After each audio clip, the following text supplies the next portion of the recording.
आपके साथ Surabhi. Shambhu girls hostel मामला बिहार में तुल पकड़ लिया है।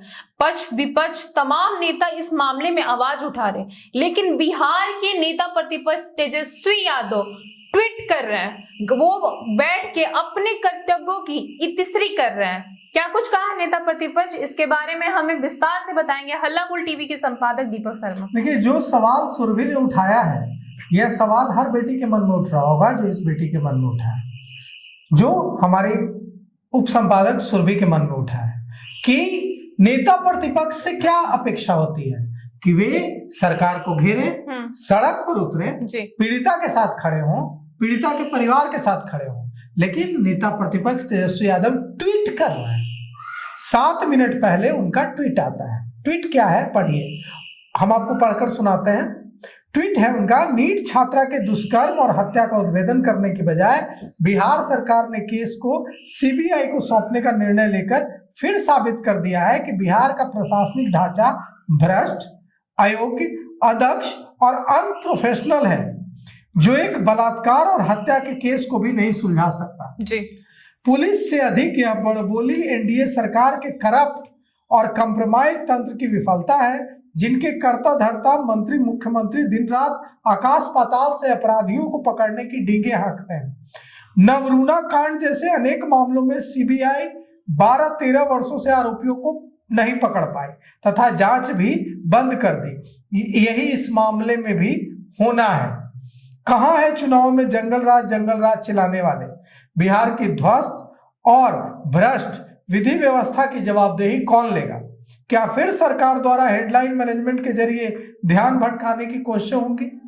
यह चिंता तेजस्वी यादव ने जाहिर की है। बहुत अच्छी चिंता है जी। बहुत तगड़ा हमला है, लेकिन ट्वीट से क्यों नहीं नेता प्रतिपक्ष ने यह भी जरूरी समझा कि जाकर पीड़ित परिवार के आंसू पोंछे, जाकर उनके लिए सड़क पर लड़ाई लड़े, उनके घर जाए जी।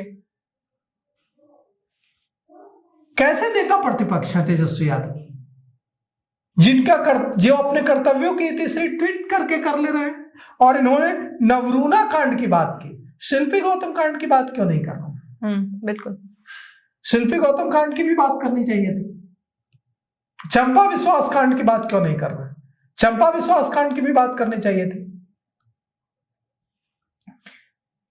जब शिल्पी गौतम कांड हुआ था, तब जो सरकार थी, राबड़ी देवी की सरकार, वह सरकार सौंप भी नहीं रही थी सीबीआई को मामला।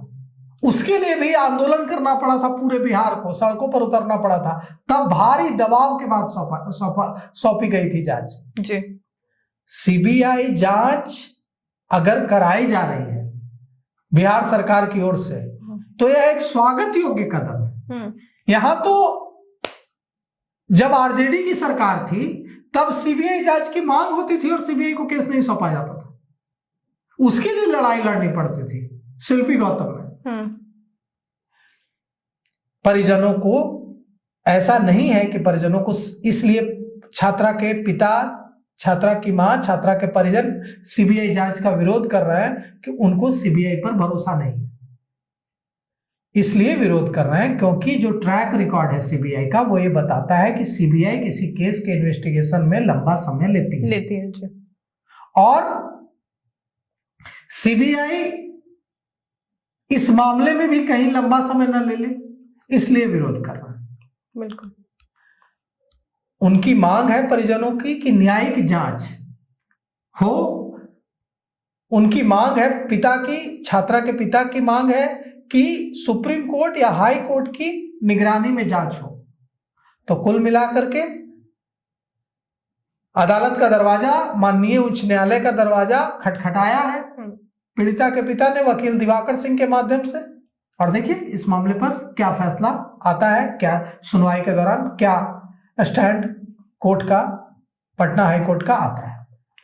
तो सुना आपने पूरा मामला। इस मामले को लेके आपकी क्या राय है, हमें कमेंट करके जरूर बताएं। फिलहाल इस पेशकश में इतना ही। तमाम खबरों के लिए देखते रहे हल्ला बोल टीवी। धन्यवाद।